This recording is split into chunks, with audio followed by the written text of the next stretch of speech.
Thank you all for coming. This is our fifth or sixth, I'm not sure, sixth community forum. We keep doing this until we get it right, and everyone's been different. This one will be different too. I'm Diane Germain. I'm the vice chair of the Permanent Building Committee and the School Building Committee, and that doesn't get me a cup of coffee. Today, we are going to give you a view of the final selection for the middle high school that's been submitted to our funder, Mass School Building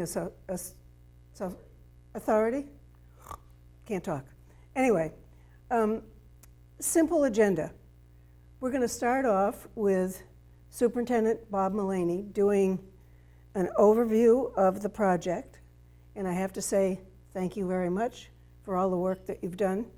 We wouldn't have gotten here without that. Then he's going to hand off to Mike Quillen, who's sitting here in the blue shirt. He's our owner's project manager. This is the third engagement with what was Compass First and is now Vertex. They did the police station, they did the Clyde Brown School, and they're working on the feasibility study with us now. Then I'm going to hand off to Chris Blesson, who's sitting in a blue shirt. He's from Tappé Architects, and this is their second shot with us. They did the design of the Clyde Brown School. Great job, I think. Then he's going to show you the new layouts for the selected option. And the next to the last thing is the cost review. Everybody's interested in seeing what that's going to cost. We'll do our best to answer your questions at the end because we're being recorded, so you're going to have to come up to the microphone. Okay? So, Mr. Bob.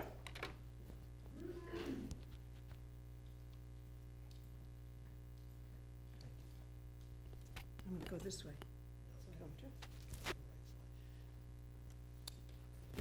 Thank you, everybody, for coming today. Again, my name is Bob Mullaney. I'm Superintendent of Millis Public Schools.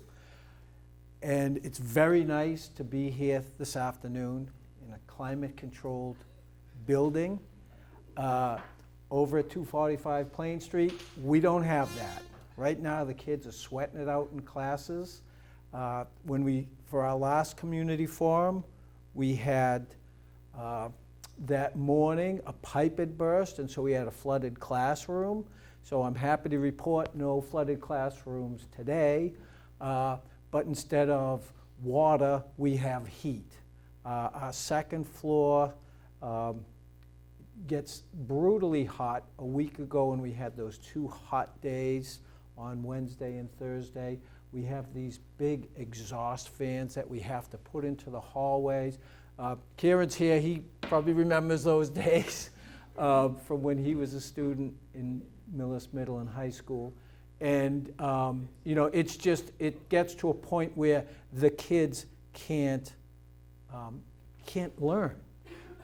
And so this is, we're fortunately, we got 2 days of school left, and hopefully we're able to get those days in without any heat exhaustion among students or staff.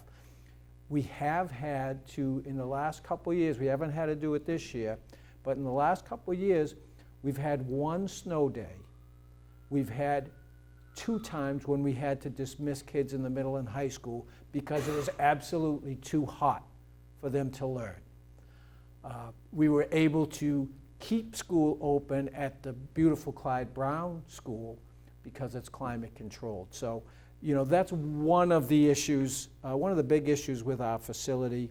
And so this kind of leads us to, how we got here. And we've done facility assessments of the schools dating back to even before 2014, but we had some engineers coming in 2014 looking at our building. And 11 years ago, the need was apparent. And it's only become more and more urgent as we've moved on. So in May of 2021, the schools and the town submitted a statement of interest to the MSBA, And that following spring, there had been over 50 different school projects that had been submitted to the MSBA. And the MSBA invited 17 to continue into the process. And the MSBA described those projects as the most needy and urgent. So that's where we stand. So we were invited into the MSBA process, and once we got into that feasibility process, we hired Vertex to be our owner's project manager, and we've hired TAP-A as the architect, as the designer. And so we've been working really since April of 2023. We've been in that feasibility phase of looking at different design options and going through all the potential scenarios for a project, everything from a renovation of the current facility to a brand new facility. And through all that work, we've landed on an addition and renovation option that we believe will be able to give our kids the education they need in the 21st century, give them the safe, comfortable, welcoming school that these kids really deserve. So that's the journey we've been on. We're moving on now to what this facility will look like. And for me, as an educator, the meetings with our architects and our OPM are getting more and more exciting, because now we're looking at what's a classroom going to look like? What are we going to, how's this renovated space going to look? So it's really exciting, and we're really so thankful that you came here today to learn more about the project. And with that, I will turn it over to Mike Quinlan.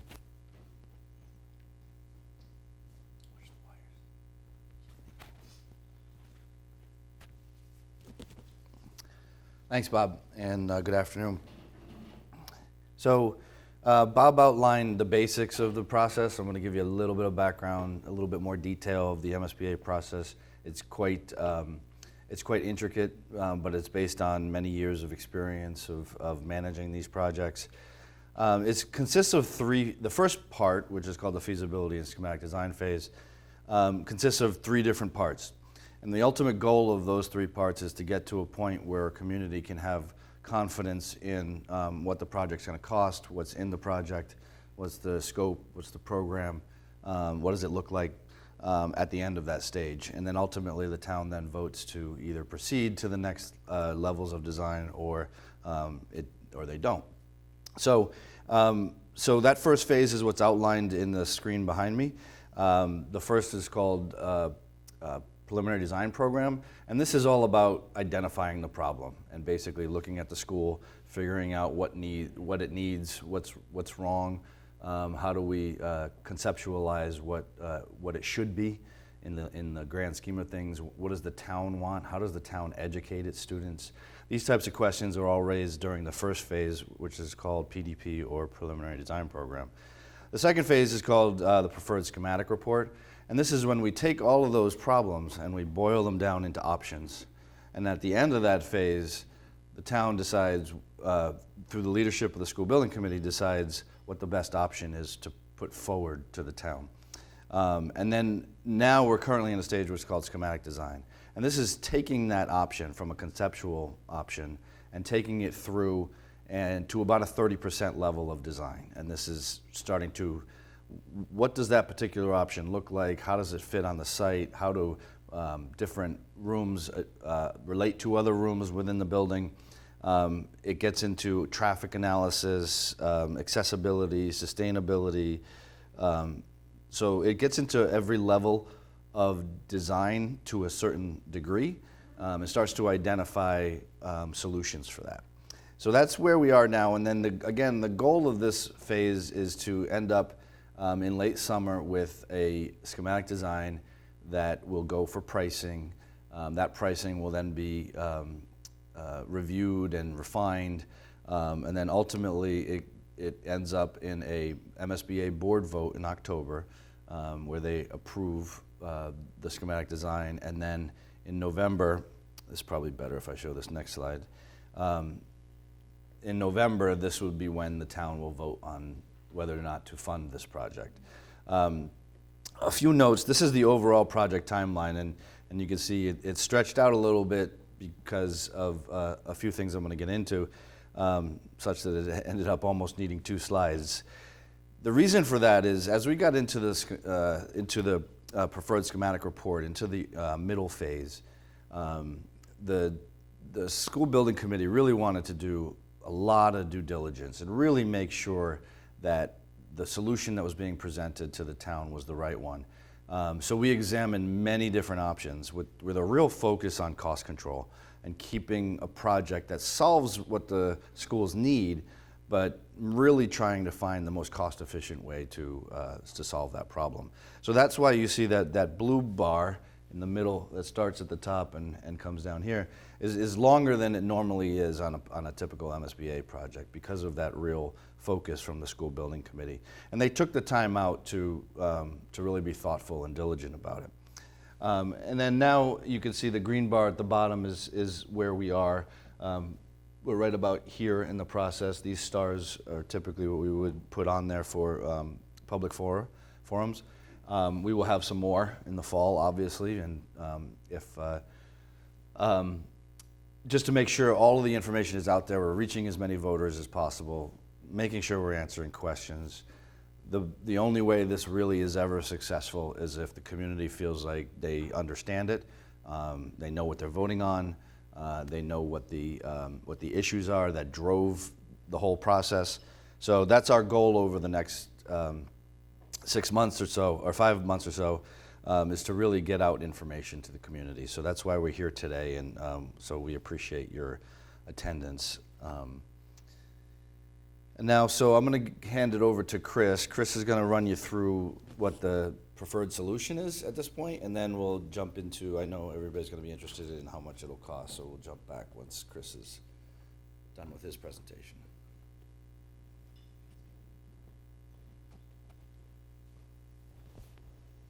All right, so I'm Chris from Tappe Architects, and glad to be on the second project in the town of Millis. So this is a site plan of what is existing on the campus right now.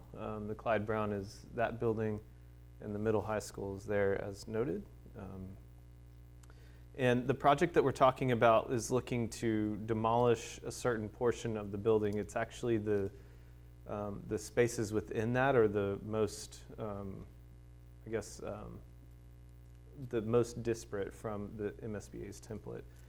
And so we're proposing taking that portion of the building off, which is there, and then doing an addition where you see the green. And so the big move there is to effectively separate the middle and high school into 2 distinct learning communities that are grounded in a sort of around the core components of like media center, auditorium, gym, all of that stuff, so they can share the facilities, but have 2 distinct learning neighborhoods that offer education to that cohort of learners. It's one of the problems that was identified in the PDP and PSR was that currently the students are kind of stacked. They do their best to separate the middle and high school, but they're always intermingling with each other, and that's also not ideal for a middle school, high school setup. So the site plan right now, the one that is the most current, although these things tend to evolve during schematic design, so I wouldn't necessarily consider this final, but you can see the existing school there and then the proposed addition. Again, in the addition we have mostly middle school program. You'll see another plan in a second where we're adding the gym over there as well. Yep. So the existing main entry is up here, and then there's a side entry over here for the gym. So again, main entry there, main parking lot, and side entry. And so this site plan is showing a new layout of roadway and parking, and really the big driver here is that we're trying to get buses and cars separated on the site because it can be a real mess when the buses come in and have to stop, and then all the traffic stops around them. And also allow the student drivers and families to get to a safe place to drop off. And so right now, the idea is that we can have a student lot up on the entry side when you come in. Excuse me. And then a bus loop there that's separate, and then a car loop over here that allows for drop off on these sides. And so main entry would continue to be there.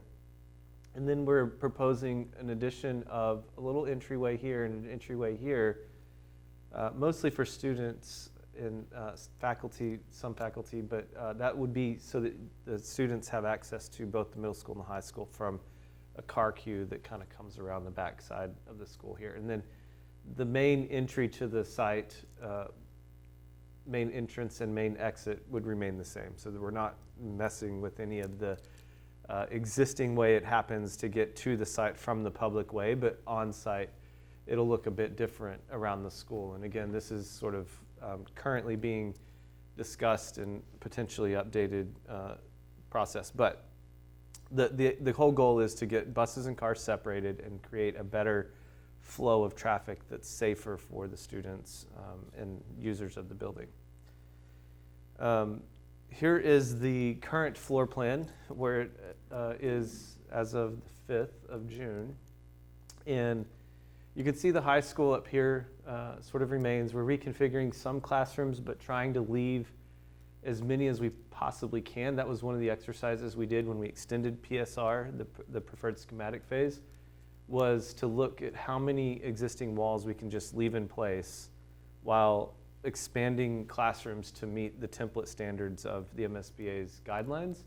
And in fact, a lot of these don't actually hit the full threshold that the MSBA wants, but we had a lot of conversations with them on safety ratios and number of students per classroom. And so there is already a lot of value injected into these plans, because we're not sort of forcing a wholesale gut renovation or tear it all down and rebuild.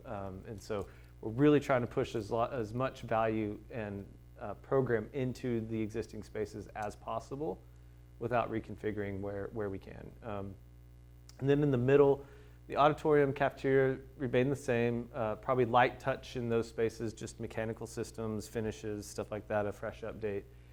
The gym that's in the middle of the building right now is going to get reconfigured to hold on one side an alternate PE program, which is more like weights, wellness, movement type scenarios. So it's not all PE programs are the same, and not all sections within a PE program are the same, and not all students do sports. And so we want to try to create a space where we can encourage healthy lifestyles and healthy learning, but also have the competition sports in the gym itself. So that's reusing half the gym. The other half of the gym is reused for a new library and media center, which will have a nice tall ceiling, because that's how tall the gyms are. The gyms are tall now, and you know, you go into like the reading room here, and usually reading rooms have like a kind of vaulted ceiling type thing, and so we're sort of giving it the same character. And then the art spaces are down on this side, and those remain unchanged as well. Probably a light touch in terms of systems and finishes as well. Locker rooms are in here. Those will get reconfigured, but stay where they're at. And then all of the addition, which is sort of everything down in this zone, including the gym, new public restroom, accommodating the sort of numbers that we need to hit for occupancy codes, a new central office up there where Bob's entire team can be together in the same suite, which is going to be a new thing for them. And then a new gym that is sized to hold the late round tournaments for MIAA level competition, whether it's volleyball, basketball, or whatever. Currently, if Millis were to get into one of those rounds, I think you have to go to some other community, to have a home game. You have to go somewhere else. So a lot of the schools we do now are targeting that size. You've got the middle school down here. It is set up so that we can do middle school teaming. So what that effectively means is you've got a group of teachers that are formed around a middle school team made up of 4 core subject offerings plus a science. And so you'll see those kind of break out, the 4 classrooms plus a science, and then 4 classrooms plus a science, and then it's got its own administration control down here, so we can separate out the middle school from the high school administration points. And then on the second floor, again, keeping as much as we can here. The biggest change on this floor is up on the north side of the building, where we actually went and grouped the science rooms together to be a departmental organization where they're kind of feeding off each other as science rooms all collectively together. And the science rooms are actually one of the biggest problems associated with the school in the statement of interest, and one of the reasons the MSBA brought you into the program in the first place is because of safety considerations around modern teaching of science. And so those are all brand new spaces for science, and that's one of the big pushes of the high school. It's one of the big benefits of the high school renovation is the science all up there together. And then up here on the middle school second floor, you can see the third team for whatever grade ends up being up here, and some more STEM and art spaces, and then some special education and peripheral spaces up on the second floor as well. Some of the envisioned character of the buildings, you got the Clyde Brown on the right, you got the middle school there, both brick buildings, and just so happens that it's on a campus sharing with the original school in town that is also a brick building. And so the new additions will probably carry over. We're proposing to carry over that same appeal to kind of make it one homogeneous campus so that we're not adding anything too crazy there. These are just a couple schools that were recently done, and kind of showing how some of those materials can unfold on newer construction. These are the current concept studies. So early days on these, we're still working on how it's going to shake out completely, but the addition is basically from here over. That's all new. 2 stories. The gym is a little bit more than 2 stories, so we can get enough clearance underneath the structure for the sports that go on in there. And then that's all parking lot down in there. This is the southern side, and so the sports fields, like the track and football field, soccer field, baseball field, is all kind of on this side of the building. And all of those rooms with great natural light are going to be looking out towards the fields.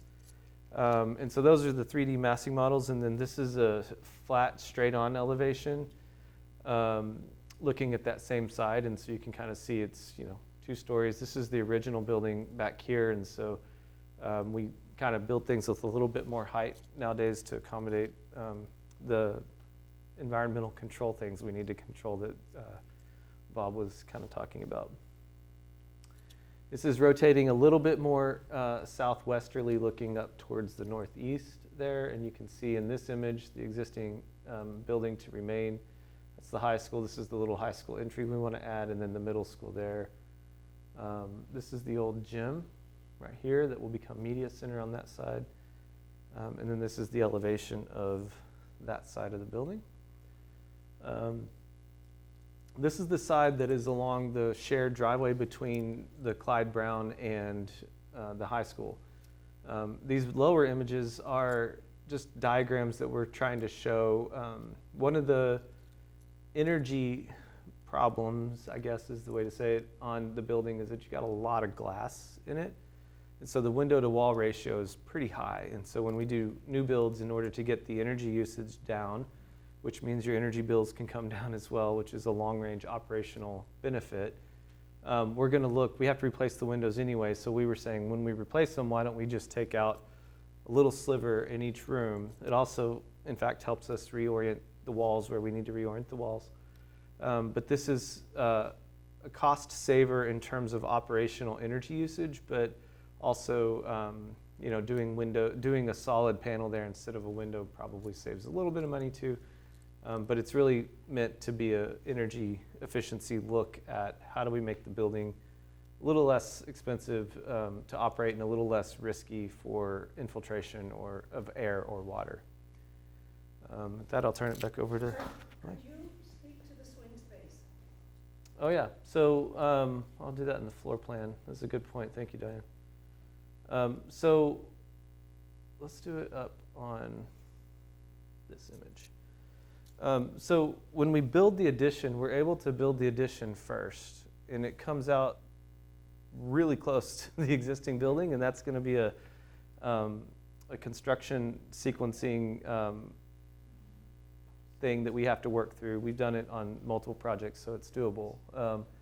But what that allows us to do is build this first, and then we can move the kids from the renovated portion into the addition, and then renovate while all of this is online. And what the benefit there is that we don't have to use, we can either minimize or completely eliminate the use of modular, temporary modular space that is just, when you're done with the project, it's just money that you see drive right down the road.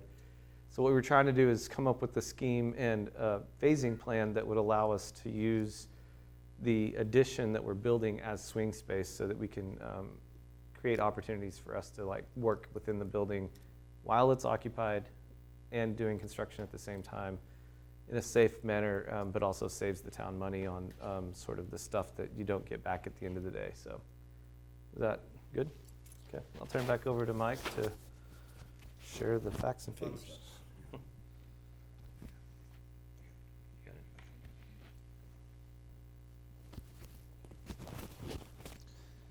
All right.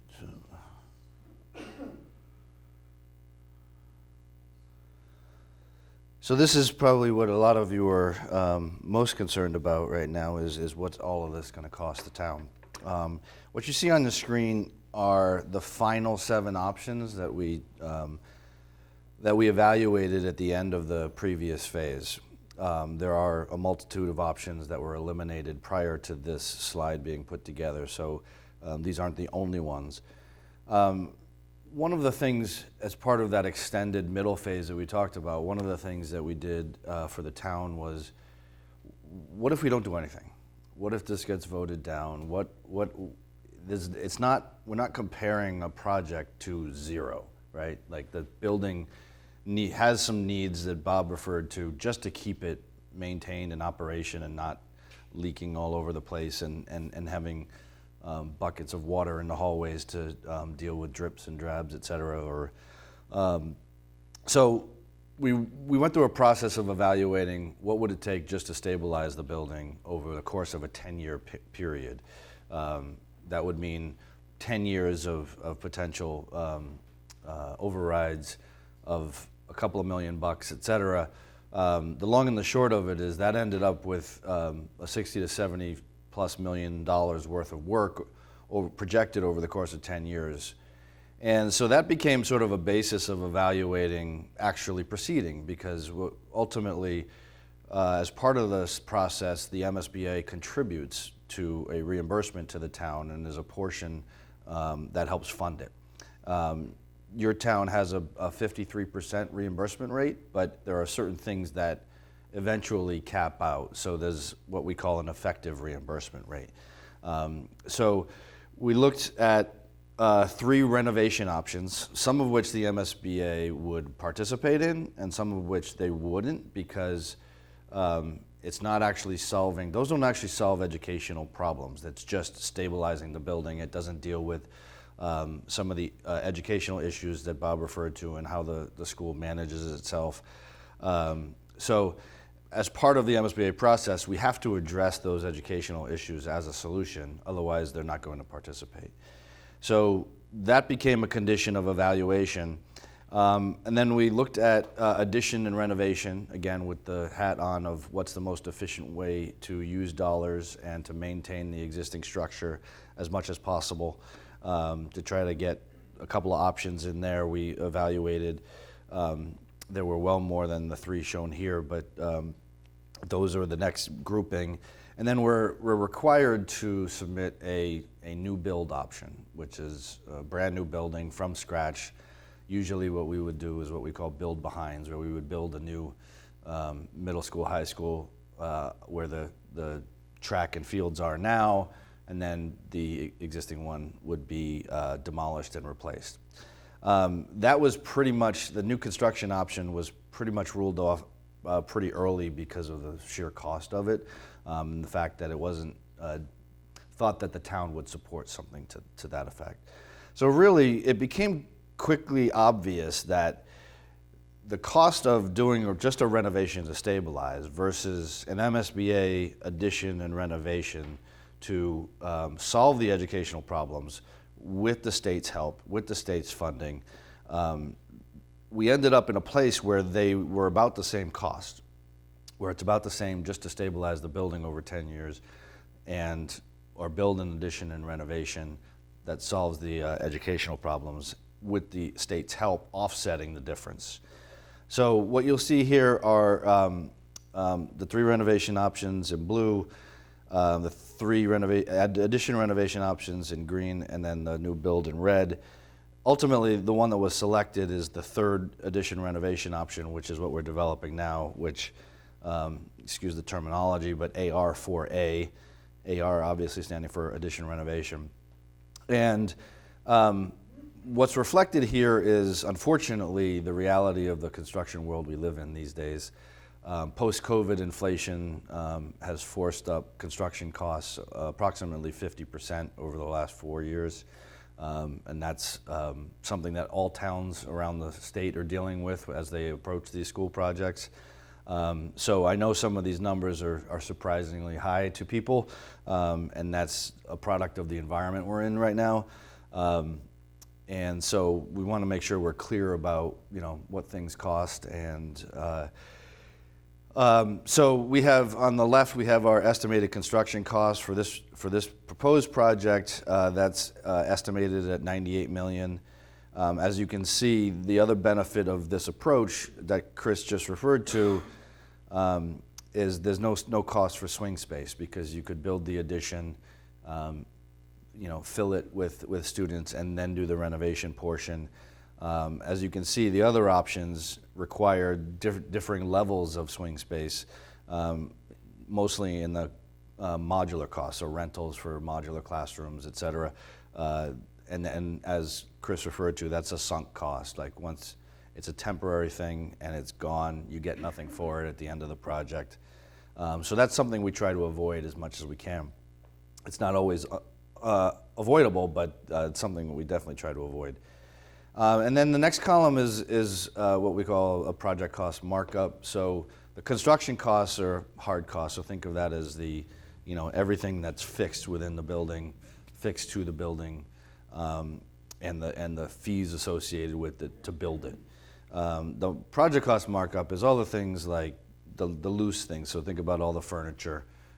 Think about the fees needed to pay consultants, architects, engineers, OPMs, lawyers, et cetera. All of the costs that aren't built into the actual construction of the building itself. So we would try to keep that percentage down as much as possible as well. But standard these days is about 30% markup, and that fluctuates a couple of percentage either way, but it tends not to be drastic unless there's an acquisition cost, and that's where you don't have that here. You own the site, obviously. Other towns where they need to acquire a site, sometimes that can factor in, and that project cost markup can be significantly higher. That leads to the estimated total project cost for this, which is approximately $127 million. And then we look at how much of that are you going to get back? And this is also a very complicated process with the state. Like I mentioned, there are certain things that are capped out. They have a cap on overall construction cost, a cap on site cost. Some of those things won't factor in too much for you. Doing an addition and renovation, you're not developing a large site, so that shouldn't be an issue in terms of that cap. So then we put an estimate of what your reimbursement would be.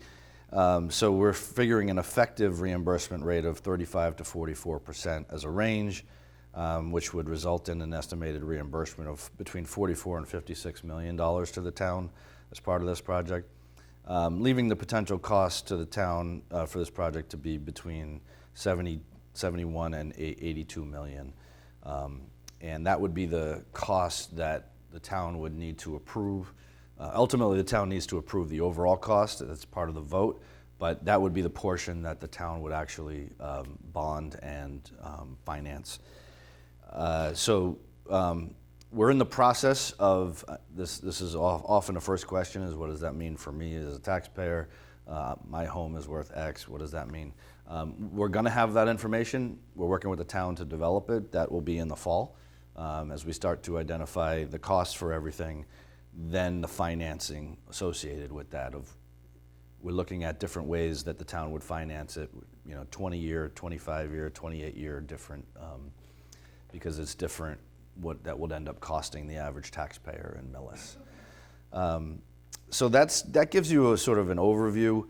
I'm sure there's going to be questions, but before I open the floor up, just if anybody's not aware, we do have a project website which has a whole bunch of documentation on all of our meetings, all of our presentations, all of the things you've seen today and much more.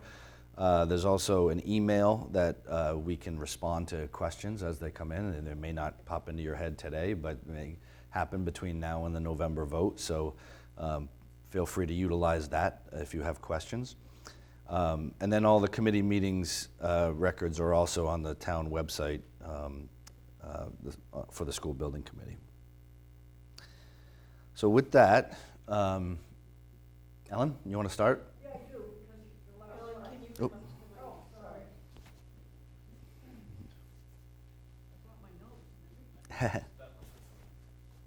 What do I do? Oh. Do you have to state your address? Do I have to? No, Ellen no. Rosenfeld. Is this working? That's for the, yeah. It works? Okay, good. On your last slide, there was one other, I get so confused. The cost slide? Yeah, this one. Yep. There was one other option, right? So you had the 10-year renovation over 10 years. Correct. Then you had the AR4A, which is what we chose as a Yep. town. And then there's the 10-year reno now Yes. option, which is a possibility if the town, if it gets voted down, the AR4A, that we could decide, well, let's see if we can get an override just to patch and repair Right. Right. and do it not over 10 years. Right. Can you tell us the Yeah. cost? Do you remember which option that was? I know it's I one have of the R2. three. R2. I think I that. do, Yeah. yeah. Okay. Sorry, don't have them memorized. So yes. So as part of that review of what the building needs to stabilize over the next 10 years, to Ellen's point, R2 was an evaluation of taking that and boiling it down into sort of one project, as opposed to parsing it out over the course of 10 years. And the reason why you would parse it out over the course of 10 years is because there's a part of the code that would, once you reach a certain percent of renovation of a building, kicks you over into a renovation that requires bringing everything up to code. And that means accessibility, that means structural, energy, all of those things kick in once you get above 30% renovation of the assessed value of the building. And that's over a 3-year period. So you have 3 years to get up to 29.9%. Once you kick over, everything has to be upgraded. So that's why we looked at the two approaches. One,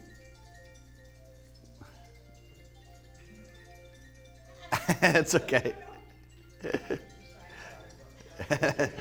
That's a, get the youngins to do the tech. So there's implications to stretching it out over that allow you to do certain things over time without kicking into that. But that also does require you going back to town meeting every year or two and asking for a couple of $1 million to do a certain portion of the overall renovation. If you did it all at once, you're going to town meeting and you're asking for that all at once, and there's some efficiency to that because you're doing it all at once as opposed to over time. You can hire one contractor who then subs out all the different portions, et cetera. So that was the R2 renovation here. And that was approximately $75 million. And that was judged again against the other projects which solve the educational problems. And again, addressing the deficiencies of the building, even from a code perspective, bringing it completely up to code doesn't solve any of the educational problems. It just gets you to a point where the building is stable and will last you for the foreseeable future. But as you can see, once you factor in reimbursement, $75 million is right in the middle of the range that we're looking at for this project without tackling any of the educational issues. So my point being, and I do have one, in my estimation, there are three pieces of this that we can consider, or we have considered. You've got R1, which is, Base I call repair. it Band-Aid because it doesn't address anything. Correct. It's a Band-Aid. So R1, the Band-Aid, you take care of the structural, the leaks. Are you even adding air conditioning? No. Okay, no air conditioning. Not for nothing, but when I went to school, we didn't even have fans. So, right, your kids are okay. Just saying, fans, what is that? Anywho, and it's not any hotter this 60 years ago. Anywho, you got R1, which is a renovation Band-Aid, doesn't address anything, doesn't separate the schools. It's over 10 years. We would be going to the voters every 2 or 3 years, 10 million this year, 7 million, 3 million, whatever it is. And you don't know what it's gonna cost at the end of the day. Correct. They've got a good figure, but you don't know. With the tariffs and the state of everything, you don't know. And that is gonna cost 60 to 70 million, all day long. It's light in my book, but I don't know. Then you've got R2, which is a Band-Aid, but it's a big Band-Aid because it's a now Band-Aid. We go to the voters and we say, hey, we need to fix the leaks and fix all this stuff. So we need, and that's gonna cost 75 to 80 million, all day long. And we still don't know, but it's a good estimate. Then you've got the AR4A, which addresses everything. It brings it up to code, it addresses classroom size, it separates the two schools, safety, handicapped accessibility, air conditioning, throw away the fans, probably some residual value for the fans. And that is 120, I'll buy them from you. And that is 127 million with the state kicking in. You're at around 80 million. So you've got three options. You've got 75 million, 80 million, and 80 million. And I've said this before, it's kind of a no-brainer, but you're getting so much bang for your buck for the state kicking in. And I just want people to really consider that. Craig was saying somebody said it's like if you're going to buy a house and you're looking at houses, you got two houses side by side, and one cost $1 million and one cost 700,000, and they're the same exact house. It's a no-brainer. You're gonna pick what you pick. So that's my point. Thanks, Ellen.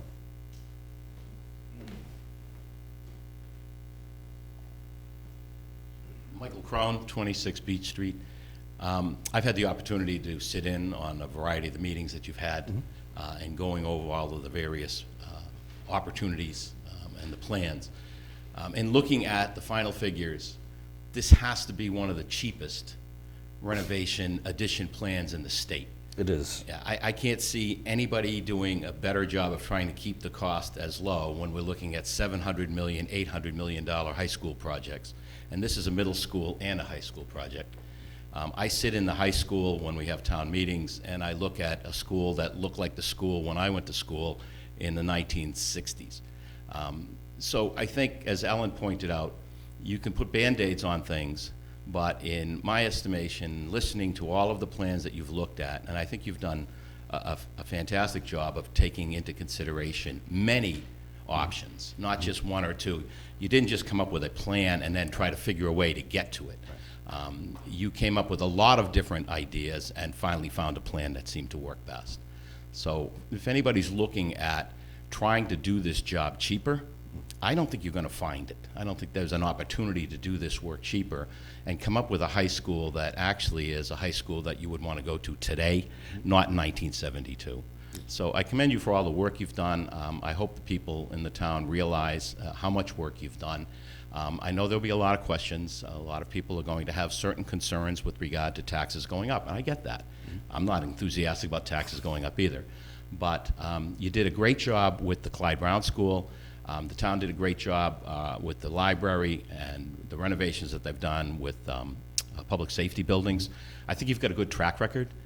So I would encourage people to seriously look at this as an opportunity for Millis to actually come up with a school, a middle school and a high school that really meets what the requirements of Millis should have today.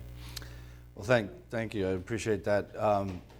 I would say that, you know, we only respond to what we get from the town, and so a lot of your comments should be directed towards the school building committee and the select board, because the leadership has driven that home. So it's not something that we are driving home, they're driving it home to us, and we're responding to you as our client. So, you know, I would defer to the leadership here as really, you know, driving us as a team to focus on what they felt was the most important thing to Millis at this point.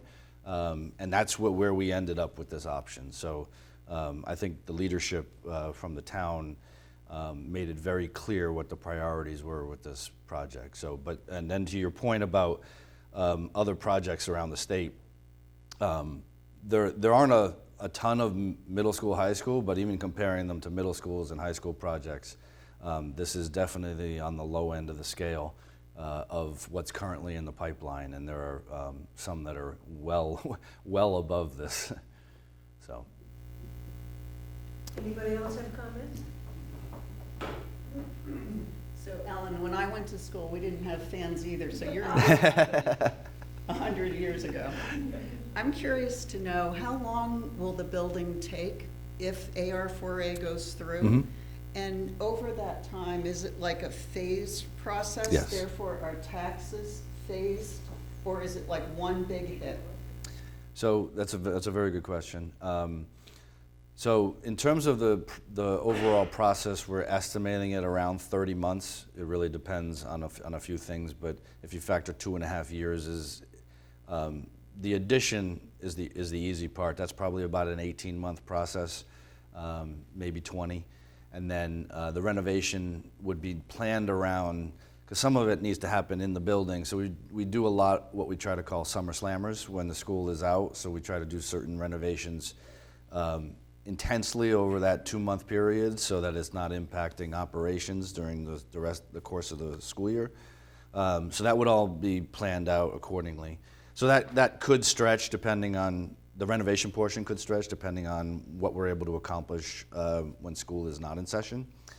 In terms of how the taxes would hit your bill, that we're still working on the exact process, but the town probably would only finance a certain amount to get the project rolling in what's called a bond anticipation note. And I'm sure Craig can provide you more detail on that. And then, so it doesn't hit all right at once, most likely. It would probably hit over a period of time. Craig, obviously you're, would like to have some input here, so. It will be a bond anticipation note. Yeah. And it's not a phased-in impact on the taxes. So there's a bond anticipation note that we borrow what we need to build it. That's financed interest only typically. And that does not go on taxes until the bond is actually issued. And that would be when the building's complete or soon after the building's complete. That's part of the problem we're having coming up with the rate right now, because we've assumed 5% interest, which is reasonable right now. If you can tell me in 3 years what interest rates will be, please do. Yeah. Because I'll make a ton of money outside of this. But it's trying to figure the interest rates, trying to figure impact of any additional costs, which they're working on. And then it's the size of the town, because as the town grows, unlike an override, an operational override, where the taxes are per household. The more households you get, the more money you get. This will be, let's just pick $71 million as a number. This is gonna cost $71 million, and right now there's 3,100 households, or 3,100-ish? Yeah, so if it moves to 3,300, that 70 million is spread over more homes. So it reduces the cost per household. So there's a lot of factors that have to go in. We have to figure this 3 years out when it happens. We'll have a number in September when this occurs, and that'll be probably a ceiling. If more houses are built, if things develop, it'll lower the cost. But we'll give a number that is conservative, and when the actual construction occurs of homes, it'll come down as over time even. Yeah, there's two approaches to the borrowing as well. It can be a level payment, which, yeah, go ahead. We've already discussed that. We're looking not at 20 years, because that just drives up your cost. We're looking at 28 years, which spreads the cost of this 50-year building over the people that will actually benefit. We're not gonna penalize those that are here today and say, you're paying a lot more than people that are moving in 15 years from now. And we're looking at level payment, not level principal. Level principal is great, because you pay the same amount each month, each year of principal, and then your interest is figured on the outstanding portion. But that penalizes people that live here today and gives huge benefits for people that move in 20 years, because you've already paid off 20 years worth of interest, or principal. So they're only paying interest on 8 years worth of outstanding principal. So we're doing the least expensive option for everybody who lives here now, and it will keep the payments the same for everybody who moves in later. By the way, I'm Heidi Gilmore, 13 Evergreen. I didn't say That's that okay. before. I have a couple other Yeah, questions. fire away. Did we design this with flexibility so that, you know, let's say we have a boom in building in town and a whole bunch of families move in, and now we need more room in the school. Does the design take future flexibility into account? For increased enrollment, is that what you're asking? Yeah. Yep. Bob or Chris? And so, I mean, we have a design enrollment, which is 625 Yeah. students in the building. And that's what the MSBA will pay for. We, you know, we anticipate more students moving into town. We anticipate our current enrollment is below 625, so we built a cushion in there with the MSBA. There was only a certain limit they would go to. So in terms of adding new classrooms and things like that, it's really not built in. What we would get is what we could use right now. And that was in the earlier image that Chris showed, the part of the building that was being taken off. The original building was built in 1960. They put that addition on in 1966, only 6 years later, because of the boom. So, but what we do look at is, if and when this happens, where can you add on and where can you build out? So, quick thing to add on that process. So the MSBA does do a full demographic study, and they determine based off of a whole bunch of different things. You need to be a demographer to fully understand, but they look at the projection, they look at developable land in town, what projects are in the pipeline in terms of planning. So they look at the potential for growth, and they look at demographics in terms of you know, how many students stay in town versus leave town. So all that's factored into what they allow, and the enrollment is based off of some fluctuation from that number. But they also require that the project have at least, you know, basically thought about an increase of approximately 15%. It's not built into the project, but that the project would allow that in the future if need be. Thank you. So I don't expect us to overbuild, but just like you showed on that schematic, if the building is designed to accommodate like a future, you know, wing, if we needed it, that's a good thing. Like just trying to understand, are Sure. we gonna Yep. be constrained 10 years from now if we now have a bigger school population? So, one of the things we did, probably this plan's easiest to show it, but actually, So there's this section, there's this section of the building right here that the first floor is slightly bigger than the second floor. And what we did on another elementary school in Winchester was we actually extended all the structure up in here, just like the basic steel.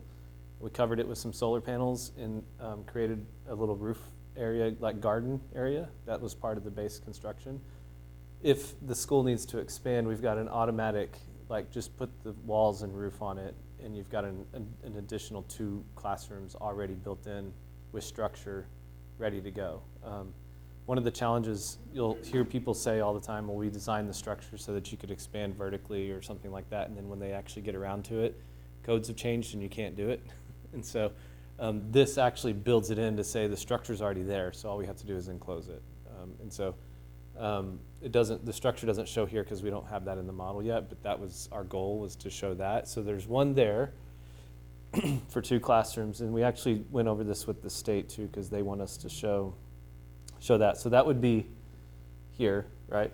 And then on this side, we showed that there's the ability with the site plan to create another classroom or 2 down here to add in, and that could be actually 2 stories of classroom or 2. So you could probably get 3, 4 classrooms just by adding like 30 feet out from there. And so we're trying to hold the site plan here so that if we need to do that, we've got the space to do that there later. And so, so those are the strategies we have built in with the site plan and the building right now. But yes, as you know, our focus on being cost conscious, we didn't feel that building in too much growth into the current project would be something that the town would really support. We're trying to solve the problems that we know of today.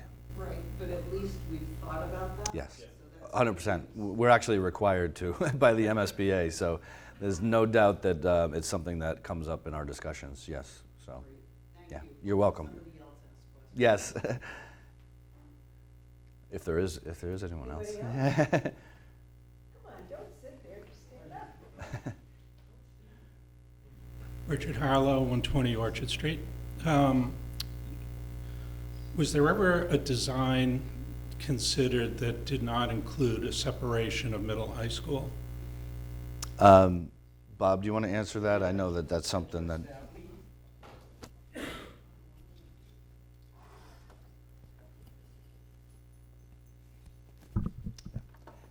Thank you. We designed 2 separate schools right from the beginning because they are 2 separate schools with 2 separate philosophies.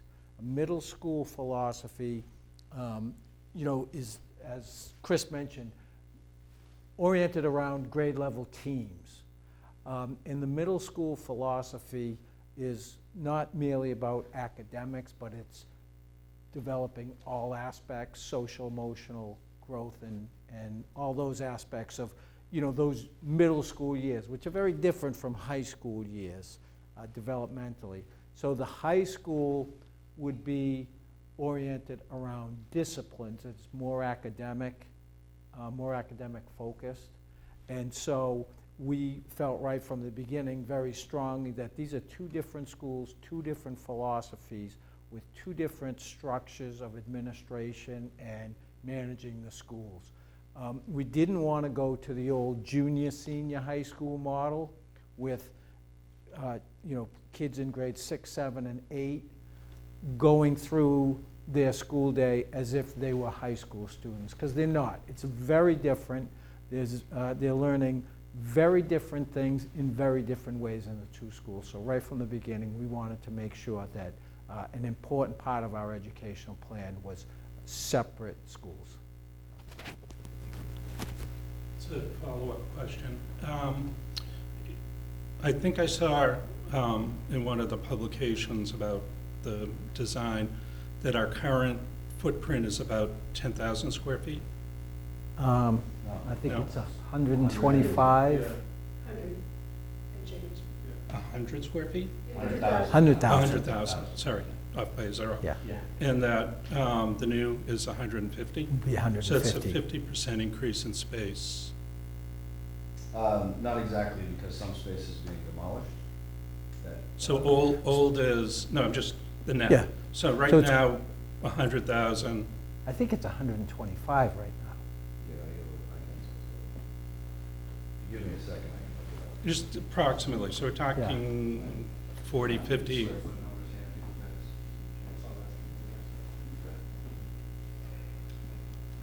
But It's a large number. it's a Percentage. large, but honestly, it's necessary. We're overcrowded now. Not necessarily based on some assumptions. Well, based on, if you look at some of our earlier presentations, when looking at the existing building, Chris had a slide about the MSBA guidelines for class sizes, and if they were the right size, they were green. If they were close, they were yellow, and if they weren't close, they were So we- red. So we need that, We had, so we need that size increase in order to get the funding from the state. Correct. And Okay. it needs to match the MSBA's standards. We need to have a really strong reason why it doesn't. But basically, with the size of the classroom is larger than what was built in the 1960s and 70s. So Sure. that drives some of the square footage increase. Do you know how much? Or just What's that? say how much, just an estimate? I don't know off the top of my head. 10%. He's pulling up the numbers right Okay. now, but. Then it- So and- assuming we add 40, 50% more building space. No, the net is less than that, again, because we're demolishing the wing that doesn't really set itself. Does anyone know what that number is now? I believe, and I could be wrong, Chris could prove me wrong, I believe we're at 125,000 square feet right now.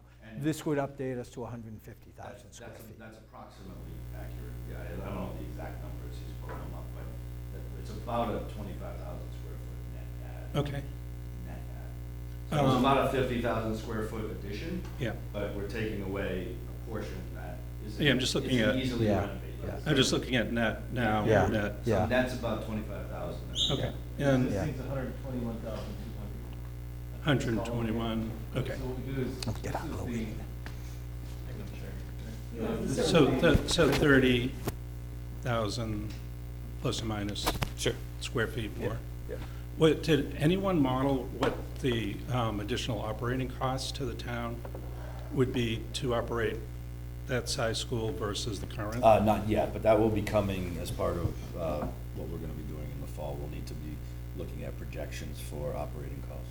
And the operating costs would be not funded through the bond? It'll be- Correct. That's part of the town budget? Correct.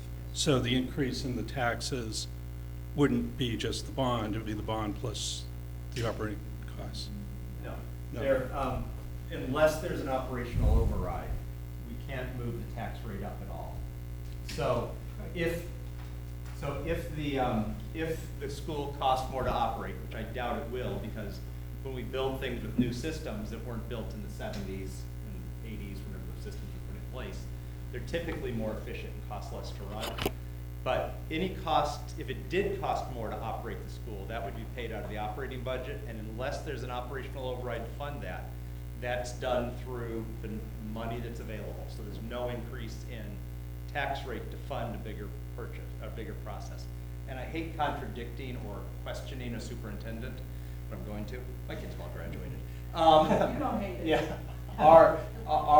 the renovation options didn't separate the middle school and high That's- school. yes. And also, I believe that one of the reasons we settled on R4 was because it was the only one that really did truly provide the separation. The other ones, we can go back to the price sheet. Yep.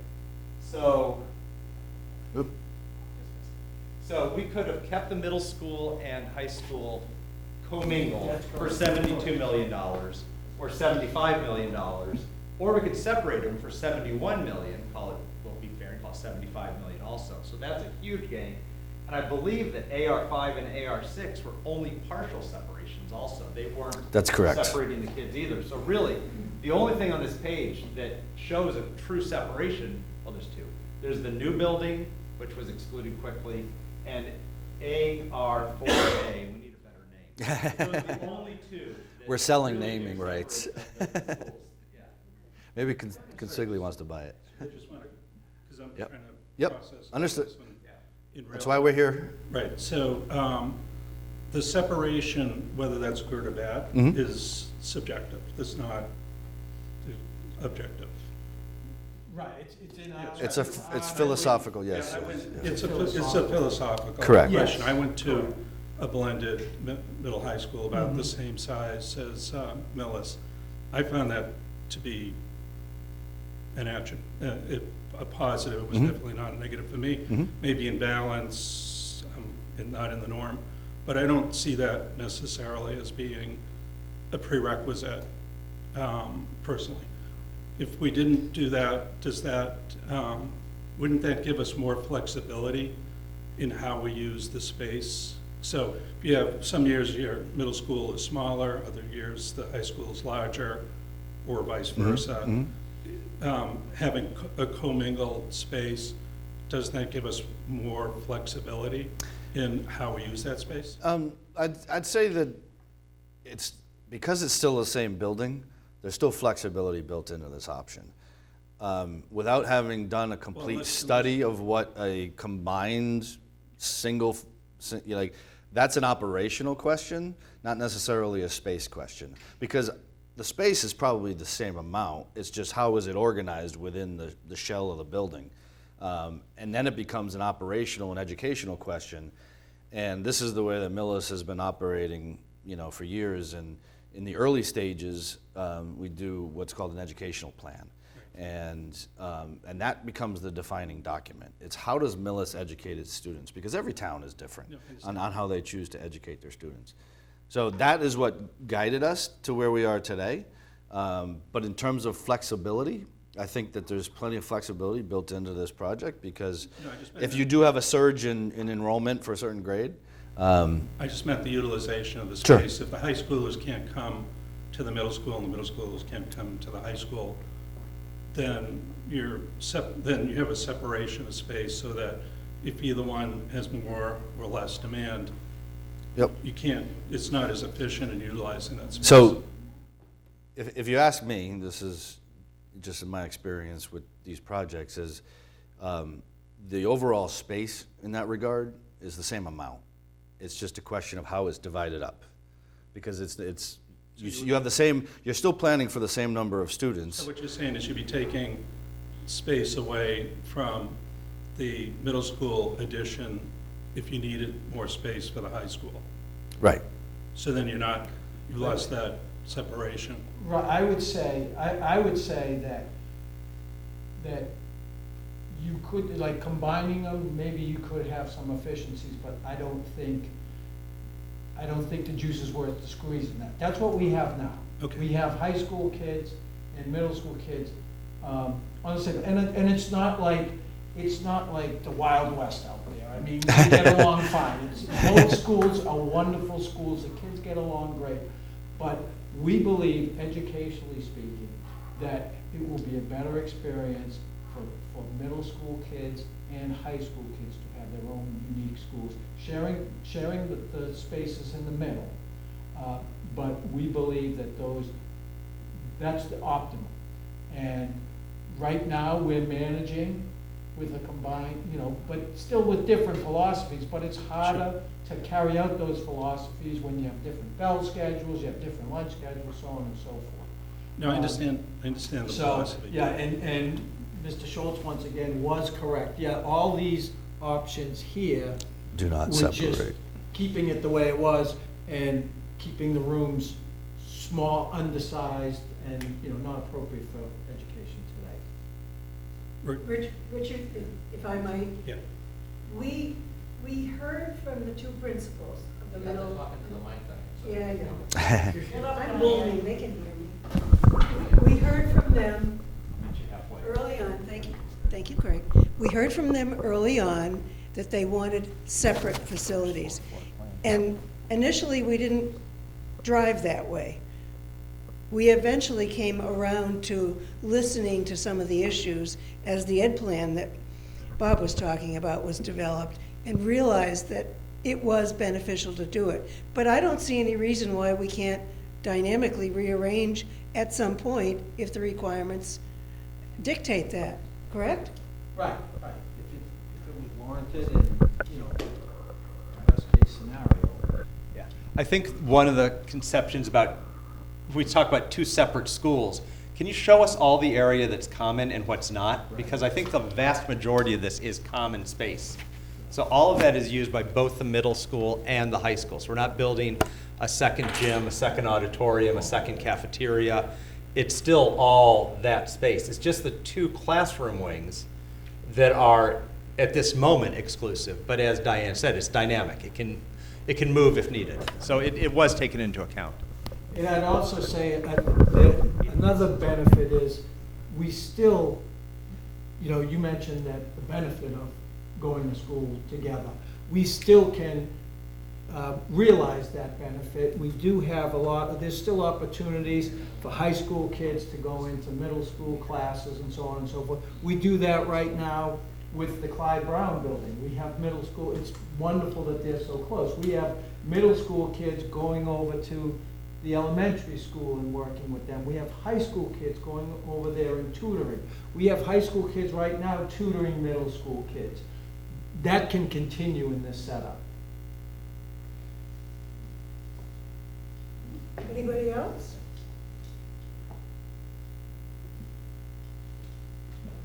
Well then, I guess, I don't have the microphone. Jim's gonna yell at me if I don't get it. Halfway, or do you want to take that? No, I'll just take this. So, I want to say thank you to everybody who came. We're glad that you had so many questions. That means you're listening and you're interested. And unless I can do anything more, you can submit email questions. Happy to have them. And there will be more of these again throughout the fall as we prep for a special town meeting, or it's not special for you guys, you do, you do one every year, so. We'll be having a virtual one at the end of this month. Yes, yep, we will also be doing virtual, again, just trying to capture as many ears as we can. We had a request from someone who I think is a stay-at-home person, and she wanted to know if we could do a virtual so that she could watch it from home. So we're gonna do that, that's our next one. And we're also recording these as well, so they can be posted for people who aren't able to attend. So thank you And very on much. those, you know, community media. Yes. Yes, Yep. And they'll also go on the thank website. you, thank you. Thank you. Thank you. Speaking of the website, how are you doing with it?